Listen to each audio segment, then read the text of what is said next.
Wala ko kaya ano nga, kaya gid ni mo maging catcher ng ano? Catcher ka talaga ng durian? Grabe. Wow. Seriously? Catcher ka ng durian? Of course! Grabe. Durian? Salo man ka. Oo. Gamito ng ano, bukag. What? Diba si mga idukumot mo?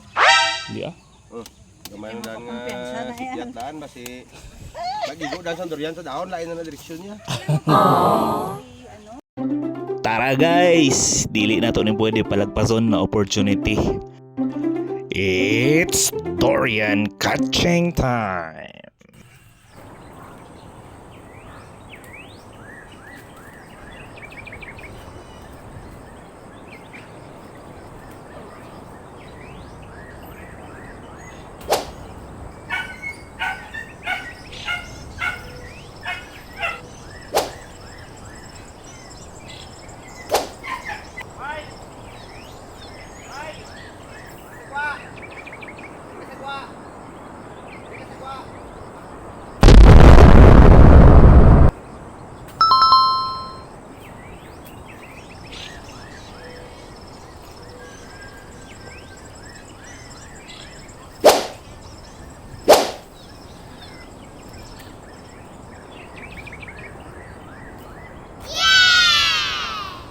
Catcher ka talaga ng durian?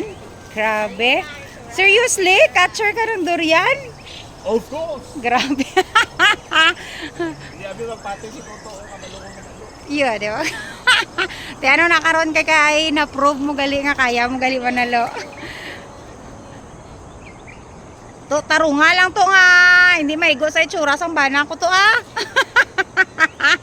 Kaya wala na ano.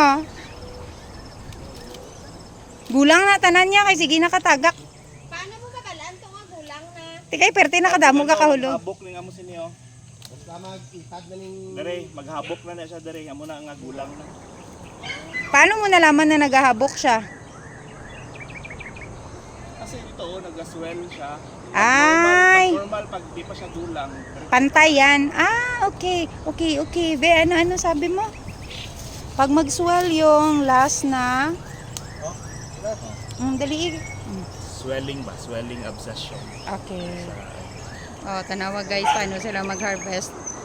Literally sa durian. Tama na yan siguro, oy, para pag may mahulog dyan, makatikim naman yung iba. Oy, grabe kayo, hubusin nyo talaga yan. Turnover. Oh, ikaw dapat tayo. Official catcher. Official catcher ng gigamay.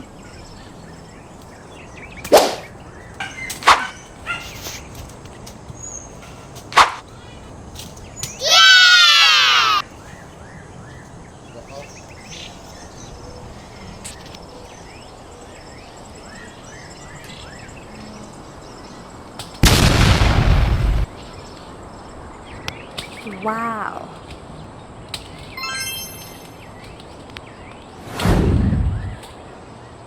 Wow.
That's it.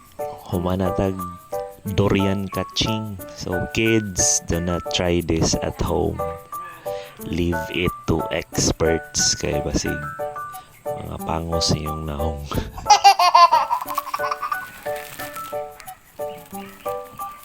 Yari may kilo. Isa pantay to.